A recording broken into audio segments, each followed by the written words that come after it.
Thanks for downloading a 3CR podcast. 3CR is an independent community radio station based in Melbourne, Australia. We need your financial support to keep going. Go to www.3cr.org.au for more information and to donate online. Now stay tuned for your 3CR podcast. But you also had people that were very fine people. Very fine people on both sides. And the aliens would mind meld and give them the technology. They're bad aliens. So are you surprised the Nazis were influenced by demons? No, if demons are real, I would definitely think they'd be on the side of the Nazis. Yeah. McDonald's is connected to the Clintons. They chop up the bodies and put them into the sausage and hamburgers. People are being cannibalized. Look it up. And I'm watching CNN talk about this as violent white nationalist protests. We have done everything in our power to keep this peaceful, you know? It's Pepe's become kind of a symbol. Welcome to Yeah Nah Pasaran, a show about fascism and its gravediggers. I'm Cam Smith.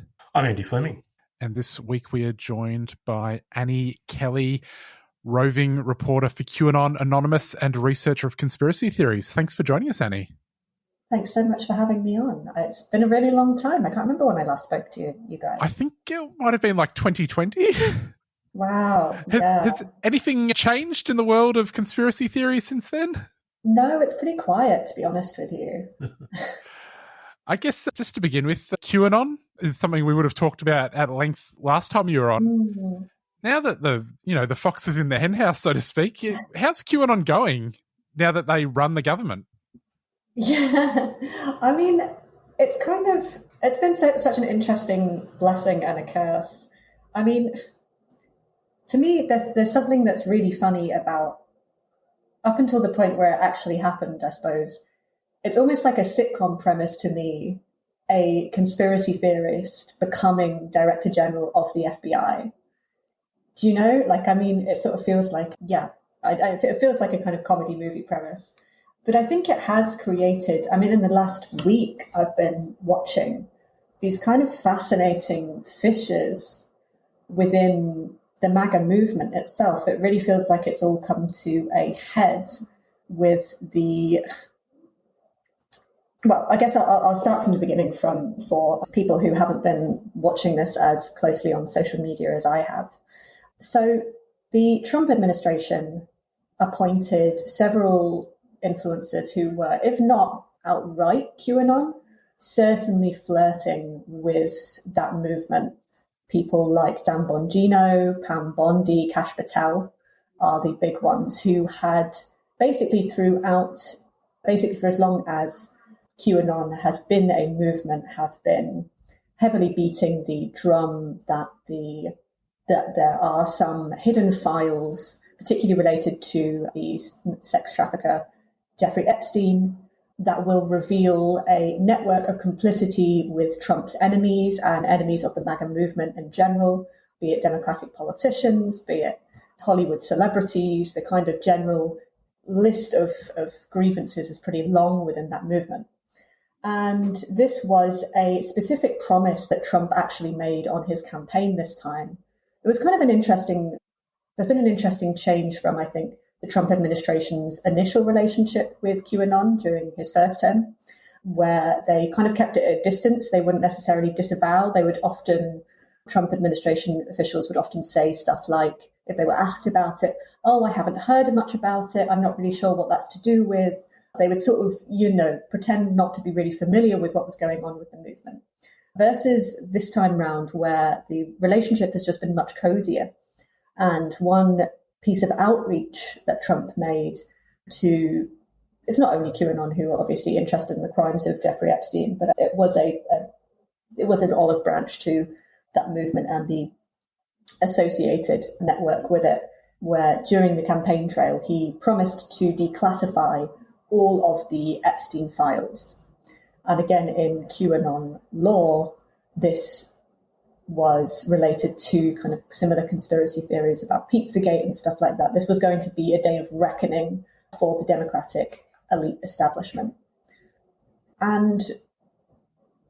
But since gaining power, I would say that this relationship has become a lot more fractured. There was Pam Bondi promised to release the Epstein client list, which again is a kind of document in a mega imagination, which I'm not particularly convinced actually exists.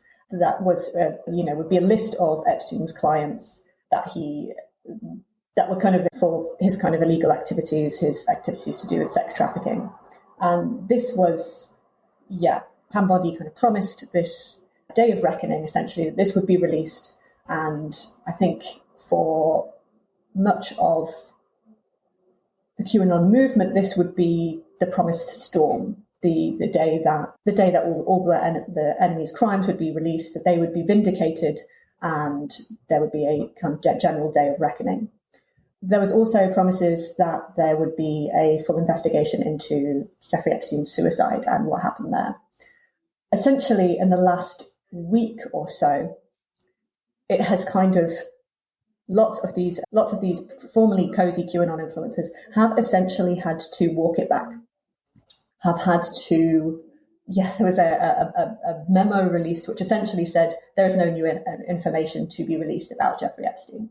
And in fact, lots of the information that they did release was actually information that was already out there already, including stuff that had been released unredacted before and now was released redacted. So you might even say they were releasing less information than that was out there already. And people like Kash Patel have had to essentially make a public statement saying, we've reviewed all the data. There is no client list. There is no, and it's pretty clear that Jeffrey Epstein did in fact kill himself, and there's not any secret trail leading back to anybody in particular. It has not been received well. And this is, I would say, not only by QAnon. It's not been received well by the MAGA base in general. In fact, I just watched, just before this, a clip of Charlie Kirk, who is the director of Turning Point USA, which is a conservative, one of the kind of main sort of conservative outlets, in conversation with Megyn Kelly, former Fox News host. And they were discussing it and saying what a disgrace it was. So I think, even though there is a relationship to QAnon here, I think the Trump administration's decision to elevate QAnon, to elevate people with relationships to QAnon to positions of power in his own administration has meant that even more than before, which was an argument that me and my colleagues were often making, that QAnon and the Republican Party were increasingly undistinguishable from one another. That is especially true now. And it feels like this has really caused a significant fracture in the base. I would say it's probably, it's probably been the administration's biggest scandal with its own base so far. Now, I should be clear when I'm saying all of this. I'm actually not much of an expert on the Trump administration or QAnon in the United States, but I do love drama. I do love drama between right-wing groups. So I have been watching all of this pretty closely because I think it's something that I'm particularly interested in right now, the kind of new relationships that are being forged between the right and the various factions within it, as well as the fractures that are happening, particularly as a result of social media. So I think that I'm watching this closely. I think it's really interesting. I think it's connected to lots of ways that the right is re-evolving. The American right is re-evolving in the second Trump administration, particularly with things like the growing ambivalence over things like Israel and anti-Semitism more broadly as well. I think that feels very related to this this burning interest in Epstein and the kind of the secrets of the Epstein files. Annie, when we last spoke in October 2020, that was, I think, precisely the moment that Facebook finally decided they were going to crack down on this QAnon stuff. In 2025, it's hard to imagine them making a similar decision. When I, go and have a look at Facebook, even I would say on like a normie Facebook account, I still get served a fair bit of extremism, anti-Semitism, Holocaust denial, just on main. How has social media changed the conspiracy theory landscape? That's a really great question, and it's one I am also trying to figure out myself. I mean, there's obviously, I think one of the biggest changes in social media moderation since we last spoke is obviously Elon Musk taking over formerly Twitter, now X. I think that has had a really big impact on the state of play with conspiracy theories and the right in general, because, of course, one of his decisions was to reinstate all of these previous extremist right-wing accounts, not just in the US, also, people like in my own country, Tommy Robinson, who's a far-right anti-Muslim agitator. I don't think it's actually always been...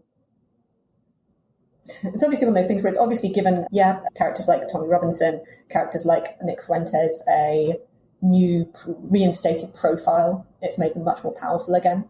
I also think it has had a sort of slightly unintended impact of actually radicalizing a lot of more talented figures on the right who were really good, I think, at kind of bridging the divide between the far right and the center right in a way that I often thought was pretty clever. So I'm thinking of people like Candace Owens and things like that, people who I think thought were really effective actually at communicating just enough sort of resentment against minorities to keep people activated, to keep them interested, to sound exciting, but could still keep a foot in more mainstream right-wing circles. I think lots of those have genuinely been radicalized by this unleashing of the previously extreme accounts, be that QAnon or just accounts that were considered too far right to be sort of beyond the pale, so to speak. But I'm really glad you pointed this out about Facebook, because I think so much attention has been paid to Twitter that people are missing, I think, the fact that this is part of a trend. You might say Musk maybe was a pioneer of it, but certainly on Facebook, YouTube is the big place I have noticed. I noticed this stuff because on pretty much any social media platform I join as a researcher, my first goal is trying to teach the algorithm. I'm, constantly begging the algorithm, show me the Nazis, show me the conspiracy theorists, show me the most extreme stuff you've got. And that's a negotiation I'm making with the algorithm. So it's always intriguing to see, essentially, how much the algorithm chooses to indulge me in that request. And certainly with YouTube, I have noticed for a long time, it would give me,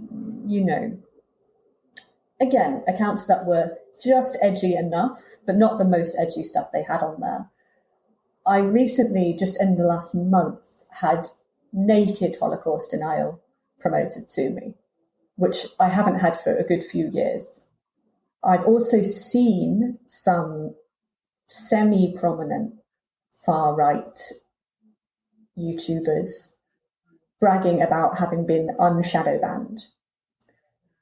So it seems to me that decisions are being made. They're being made with very little fanfare, certainly compared to when we spoke in 2020 when, Facebook was under an enormous amount of pressure to ban QAnon-related content, particularly in the wake of January the 6th. And it was really slow compared to other social media. Facebook and Instagram were both really slow, but it did make a huge amount of noise about how it had banned various QAnon accounts. At the time, I think I remember saying this hasn't gone particularly far. They haven't actually said that they'll do much to prevent these accounts from coming back. Lots of them are already networked on other sites, so it won't be hard for them to regain their followings. But it was better than I think what's happening now, which I think is just a quiet stepping back, essentially, from the duties of moderation in this regard. A kind of slight sort of return to the previous kind of passive state that lots of these social media sites were taking. Annie, what do you think is the political consequence of allowing, I guess, a kind of permanent far-right ecosystem to develop on social media? What do you think? What does that portend, do you think? It's really interesting because, I mean, just last year in my country, I feel like we saw some really, in fact, it was exactly around this time last year, maybe it was August, but we saw some real frightening consequences in, internet researchers hate saying in real life to mean not on the internet, because of course the internet is real life in so many regards, but in the offline world, where there were a series of riots all over the country, particularly centering around hotels that were known to house asylum seekers. This was pretty effectively traced by researchers to be as a direct consequence of the social media platform X and its totally hands-off approach to misinformation. These riots, I'll give a little potted history, happened in the wake of a really horrific stabbing attack on a dance class of mostly preteen girls. In the wake of that, because the killer was under the age of 18, his name wasn't released immediately. In the wake of that, the far-right media, social media ecosystem fabricated an identity for him, which was of a Muslim asylum seeker. This was later proven to be false. This resulted in the town which it happened, riots emerging outside a local mosque, and then this sparked off further waves of violence around these hotels. In some cases, serious cases, there were actually attempts to burn those hotels down. Local Muslims were dragged out of their cars and attacked by mobs of people. Not only was this misinformation spread around X, not only was there clear inciting posts spread around X, Elon Musk himself actually joined in, started commenting on posts which contained this misinformation, things like civil war is inevitable. It was essentially really frightening to see a real life pogrom essentially happening in the wake of a social media platform, essentially just taking its hands off the steering wheel, and in Musk's case, you could say actually probably putting his hand back on the steering wheel and steering it in the direction of this kind of violence. So I think the effects are really, really visible in that regard. But also I think there's also been, because, you know, there was a constant sort of back and forth among internet researchers about how Twitter as a platform, you know, people would say Twitter is not real life. And I think there was often a slight dominance of interest in Twitter because it was where a lot of journalists and researchers hung out themselves versus platforms like Facebook, which were considered a bit déclassé by that class. And therefore, I certainly noticed a lot of Facebook conspiracy theories, for instance, got a lot less interest than ones that circulated on Twitter. But I do think there has been a notable radicalization of certainly my country's elite. By this, I mean journalists and politicians. Often, I think, echoing, and I've noticed this more actually since I've stopped using X myself, as a personal social media platform. I obviously still use it for research, but I tend not to post anything myself there anymore. But I certainly have noticed that it feels really noticeable when I can tell that a national broadsheet journalist, a politician, uses the place quite heavily because their understanding of what the public sentiment is and what the public conversation is often, I think, noticeably skewed in a very, very far right direction. I'll give an example. So the riots I was talking about last year, only 7% of British people believe those riots were justified. When that 7% of people were asked, do they think the country as a whole supported the riots, 82% of them said yes. I think if you were to try and gain the national mood simply through not even far right, just centre right journalists talking about those riots. They would refer to them as populist. They would say the British public did this. The British public felt they had been ignored. The British public had an outwave of anger. There's really a sense that that was a representative mood, and in fact that our Prime Minister, Keir Starmer, misjudged things by calling them far right, when in fact it was just an outpouring of national rage. So I think it has, by maybe never having been a particularly representative platform, but being a platform where much of the country's tastemakers, you might say, commentators hang out, I think that has really changed the tenor of a lot of the discussion that I've noticed in my own country. Annie, speaking of your country, another hot new trend that's emerged since we last spoke to you is transphobia, which appears to have had an effect upon more than perhaps 7% of the population, certainly a number of parliamentarians. Can you maybe explain where the trans phenomenon sits within the far-right imagination and how it's played out in the UK, because it seems to be a fairly successful movement to constrict the rights of those who are transgender? Absolutely. I'm gonna start this answer with a plug for my enormously talented colleague, Liv Agar. She is actually just working on a mini-series called Science in Transition, which specifically traces the history and origins of the anti-trans backlash. That's for the podcast network that my podcast QAA runs, Curse Media. So for the long answer to this, please go check that out. She's an expert. I'm not. And I've listened to the first 2 episodes. It's really thoughtful, nuanced stuff. But I do think that in my country, this relationship between transphobia, the far right, and feminism has a particularly British history, actually, which I think relates to a few different things. So one thing that people don't actually often know about this country and its history is that the British fascist movement of the 1920s and 30s, at the time when fascism was the real hot new ideology sweeping Europe, Oswald Mosley, who was the leader of the British Union of Fascists, was I hesitate to say feminist, but he was a huge admirer and fan of the suffragettes, which was really different to Italian fascism and German fascism, which held to a much more traditionalist gender ideology, the way that we would typically think of fascist thinking of gender, women, Kinderkirche. And so when Oswald Mosley was he was a huge admirer of the suffragettes. He loved the kind of flashy way that they had gone ahead with direct action.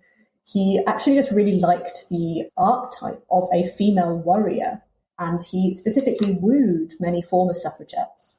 He wanted them to be many of whom were sort of minor celebrities of their day. He wanted them to be part of his party.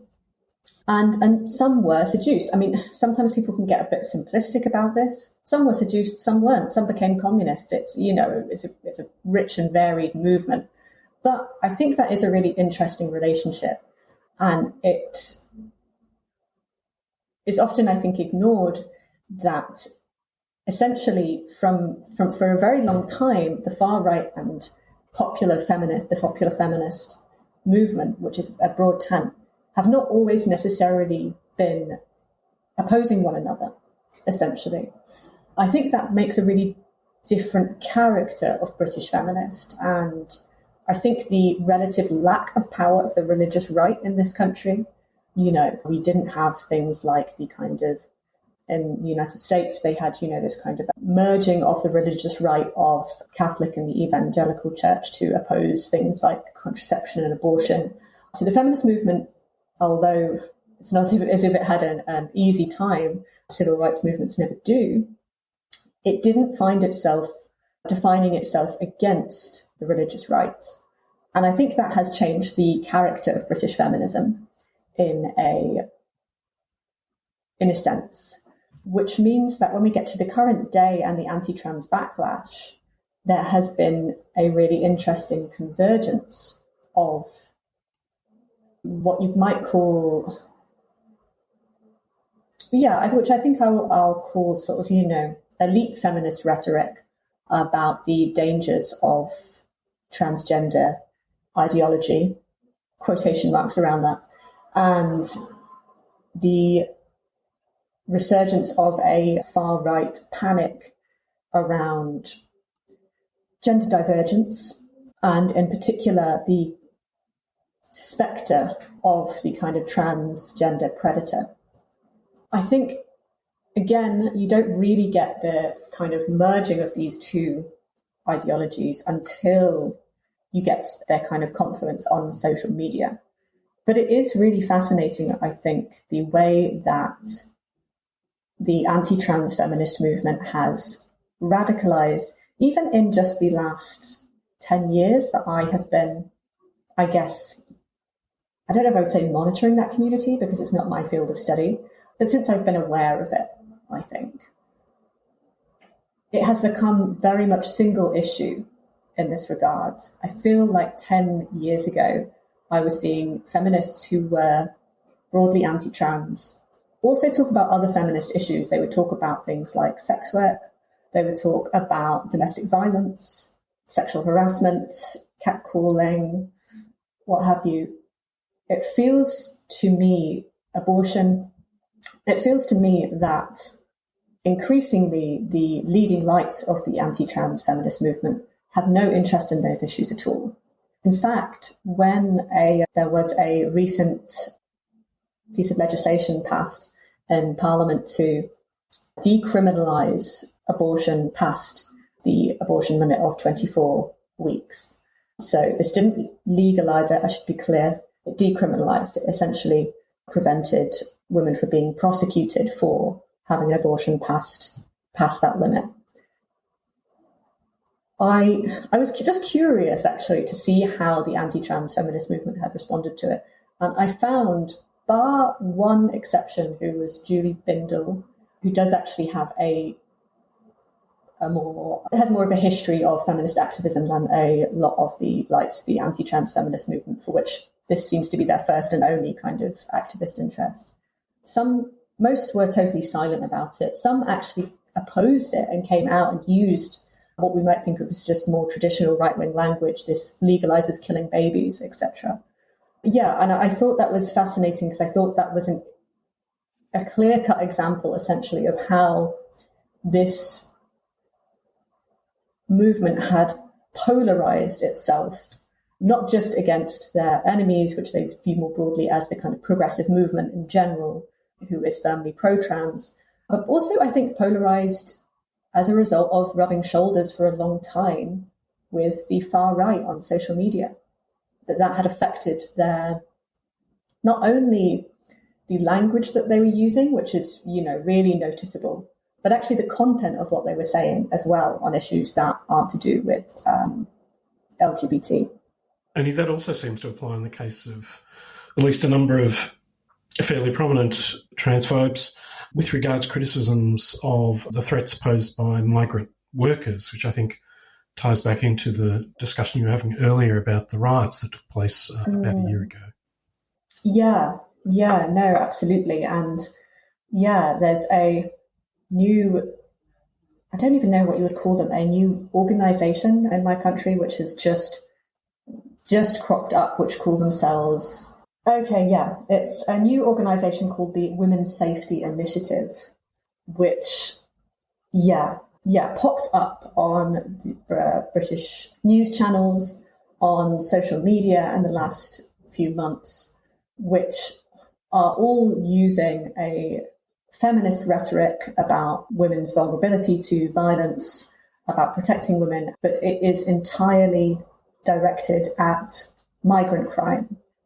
And specifically, I think the chief spokesperson, Jess Gill, gave a really revealing comment in one clip that I watched, where I think she said, I forget the exact statistic. Maybe she said 1 in 5 crimes of sexual violence are committed by a non-British national. I've no idea if that statistic is correct or not, but that's the figure she gave. And then she said that's 1 in 5 cases of sexual violence which didn't need to happen.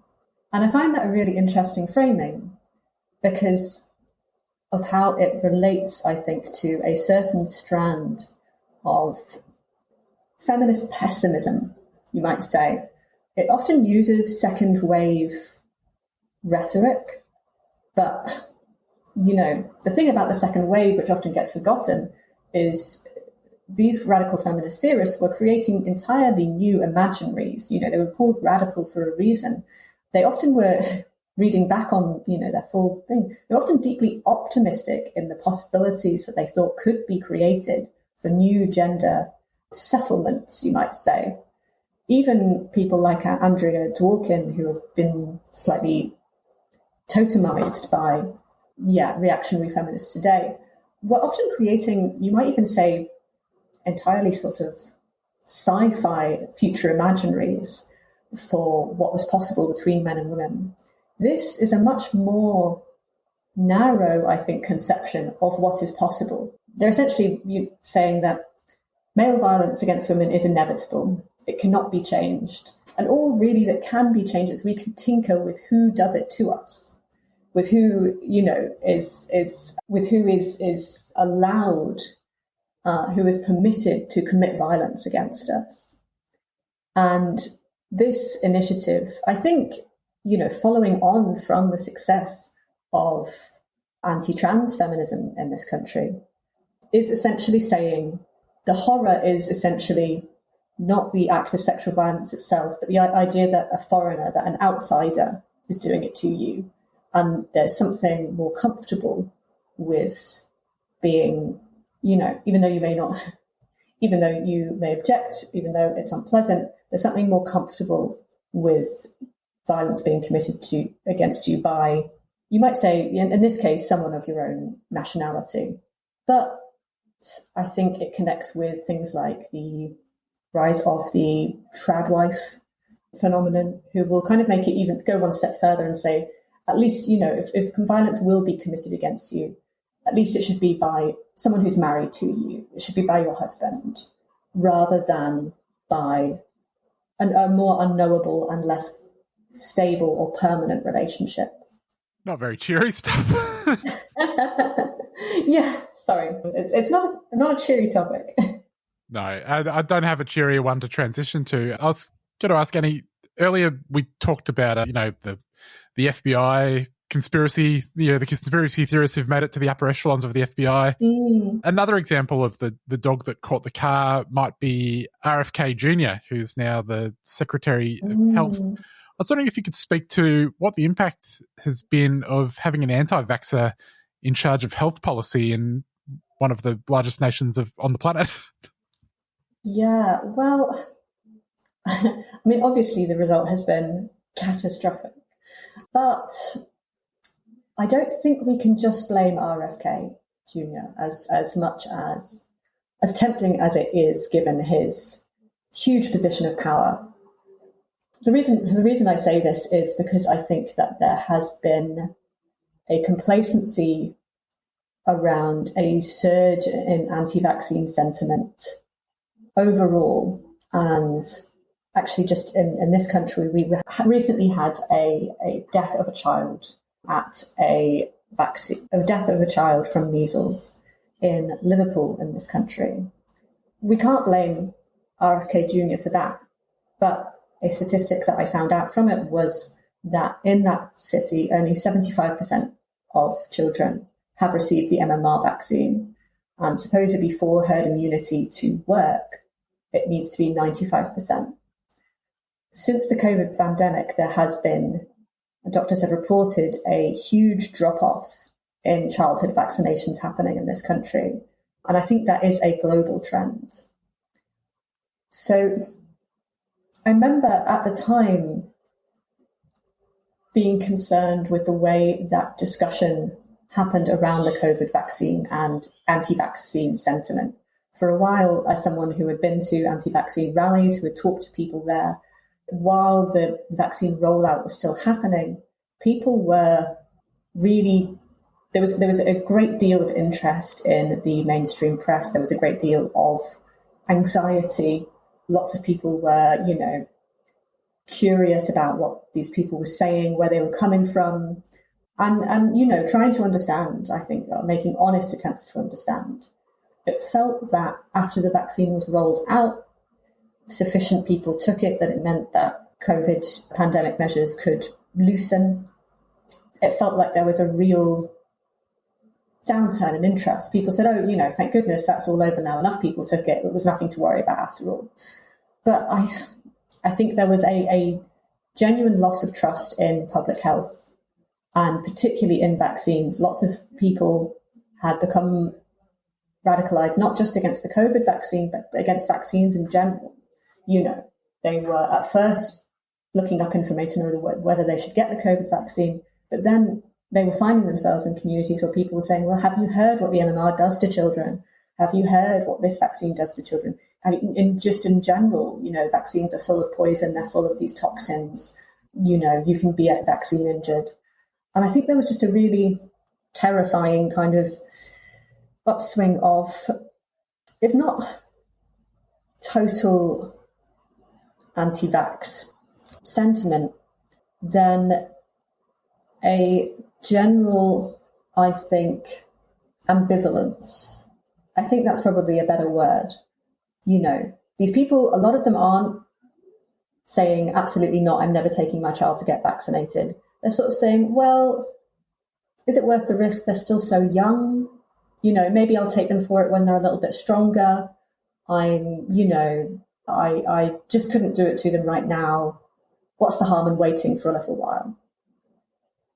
And I think that vaccine hesitancy, vaccine ambivalence, hasn't particularly in parents,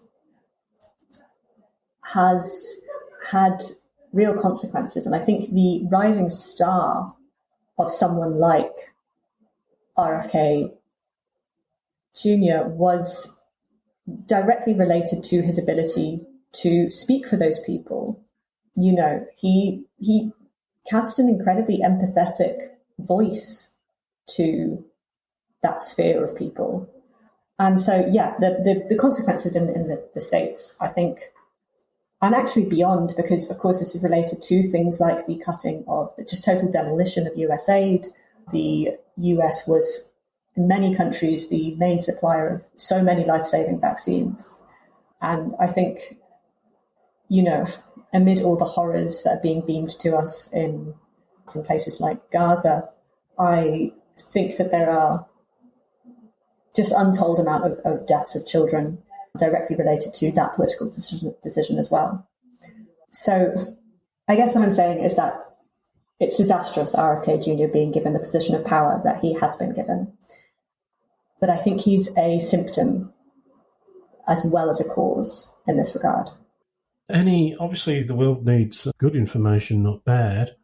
Do you think that instrumentalities like Grok might be aiding us in our attempt to expand the horizons of human knowledge, or not? Well, in a weird way, I am actually a little bit grateful for how clumsily Grok conveys information, as opposed to, you might say, the slightly more smooth relation of LLMs like ChatGPT, because we can all see Grok getting tinkered with, and, Musk says, I'm going to make it more anti-woke. And next thing you know, Grok is spewing out just plain, well, I was going to say Holocaust denial, but it's actually one step more. It's a straight up endorsement of the Holocaust and things of that nature. I actually hope it will maybe help us to demystify what's happening with LLMs at the minute. At the minute, it feels like a lot of people are using LLMs as a strange kind of secular oracle, in a sense. And there are actually really interesting cases which have been covered by the podcast I work for, of people who seemingly actually give themselves some form of religious psychosis through using ChatGPT and LLMs like this way, because I think the human mind actually just really struggles with having a conversation with an unknown, an unseen entity, and not conceiving of it as a form of intelligence in some way. We just seem quite bad at being able to understand that this is essentially a predictive text program. It doesn't have any kind of higher wisdom that you are accessing. So I'm sure I've heard that, every time new technologies have rolled out, there have been these kind of strange things happening to the human mind as we've grappled with it. I follow a journalist called James Vincent, who pointed out that apparently on the advent of the telephone, people were saying things like they could hear the voices of the dead through the telephone. So it seems like this is something that just generally happens with every new industrial innovation, that we struggle to comprehend it, we struggle to integrate it into our worldview, and eventually we do. I actually hope that we can see more obvious examples of large language models being tinkered with, being tampered with, going essentially a little bit hinky in some regard, so that people can better comprehend what it is they're actually using, what the technology that they're using does, on a practical level, and then being able to use it usefully. Well, as the Australia's anti-Semitism envoy pointed out the other day, Elon Musk and XAI are doing a lot to root out hate using AI on their platform. I mean... No, really? You have to say, he did turn off the Mecha Hitler bot, so that's like...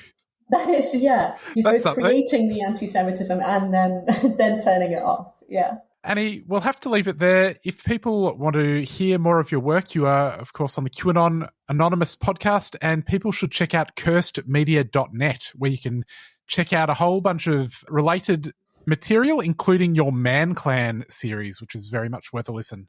Yes, please do check it out. And we will be producing more content, which I'm not allowed to talk about just yet, but there's more coming, so stay tuned. Excellent. And, of course, you're on Blue Sky. Annie, thanks so much for joining us. Thank you so much for having me.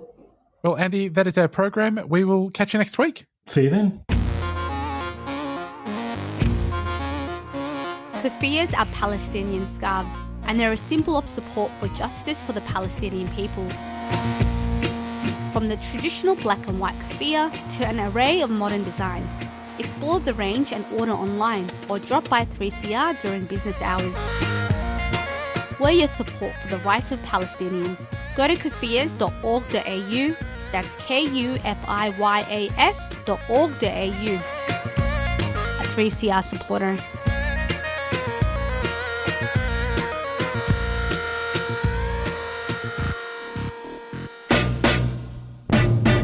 You might have heard about the Community Radio Plus app, but it's only when you start using it that you'll wonder how you lived without it. You can listen to us wherever you are, at home, work, driving, on public transport, gardening, protesting, or even in the bath. Just search Community Radio Plus wherever you get your app.